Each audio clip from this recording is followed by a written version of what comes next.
I've been using Android for a little bit over a decade, and being 17 years old, that's pretty much my whole life.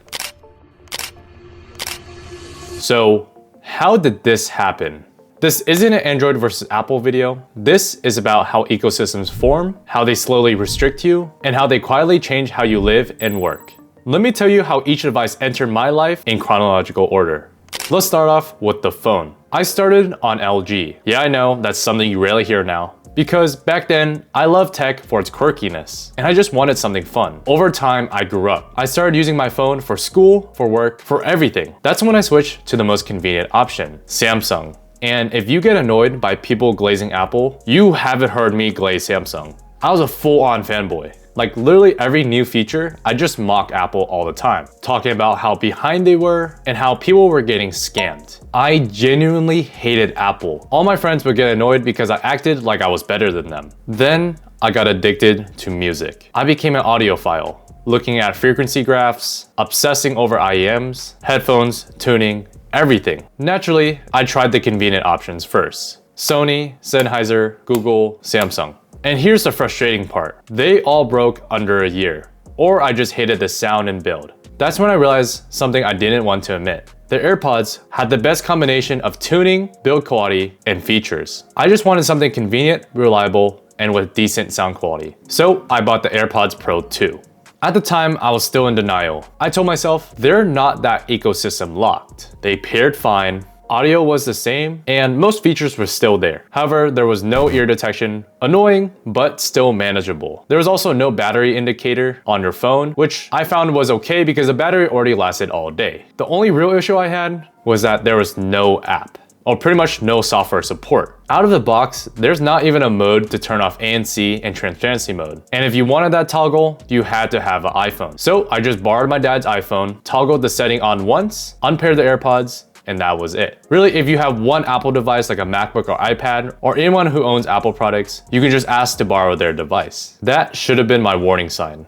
Let's get on to the laptop. Windows was my main system for as long as I could remember, and honestly, it still is. My desk setup right now is still a custom PC, but that was because I was addicted to gaming. For schoolwork, editing, browsing, pretty much everything else, Windows laptops just felt like a compromise. Then Apple dropped the M1. Apple, making their own silicone, paired with macOS, completely changed laptops. Battery life, heat, and having real performance unplugged. Just think about it for a moment. Even creators who hate Apple still use a MacBook. And I already know the comments. Oh, but it can't play games. Can your laptop do real work, unplugged, and for days, while staying cool, silent, and thin, while still running every single creative software smoothly? My base model M1 MacBook Air still does this. I could lose everything tomorrow and not feel like this laptop is outdated. That's when I started to view tech differently, not as a novelty, but as tools. Once I got obsessed with productivity, note-taking became unavoidable. So I started to do my own research on tablets. And I had a few criteria.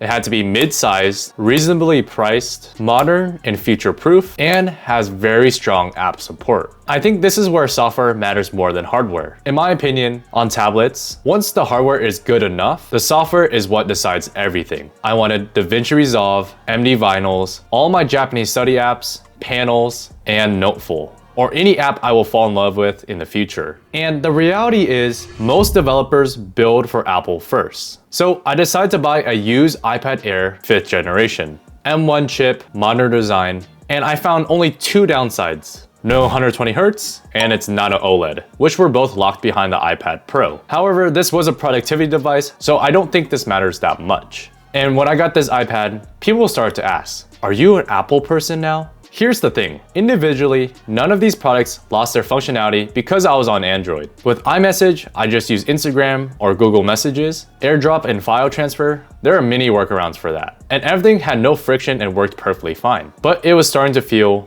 almost complete. Then I got into health.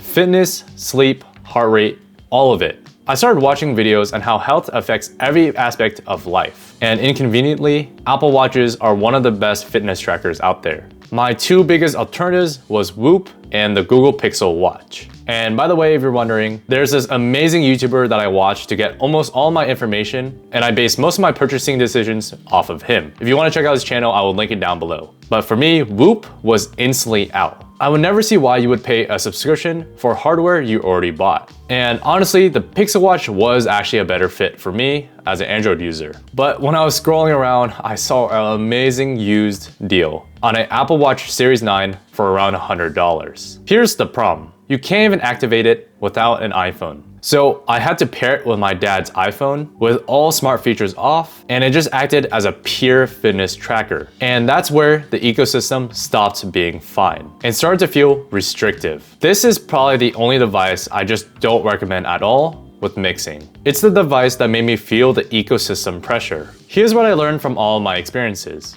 Ecosystems don't really lock you in by force, they do it with convenience. You stop choosing the best device and you start choosing the one with the least friction. I don't think Apple's strength is in branding. It's making strong products in every category and making each one better the more you own. And don't get me wrong, I'm not saying Apple is a consumer-first company. I had to bypass a lot of restrictions to live like this. But as someone who values practicality, I finally understand why ecosystems matter. You can mix devices, and if you're strong enough to do that, I have all respects for you. But if you're caught in the middle like I am, really think about how each product elevates or limits the other. For the MacBook, iPad, and AirPods, Android is completely fine. For the Apple Watch, that's where my ecosystem started to collapse. I'm not switching to Apple today, but for the first time, I finally get why people do.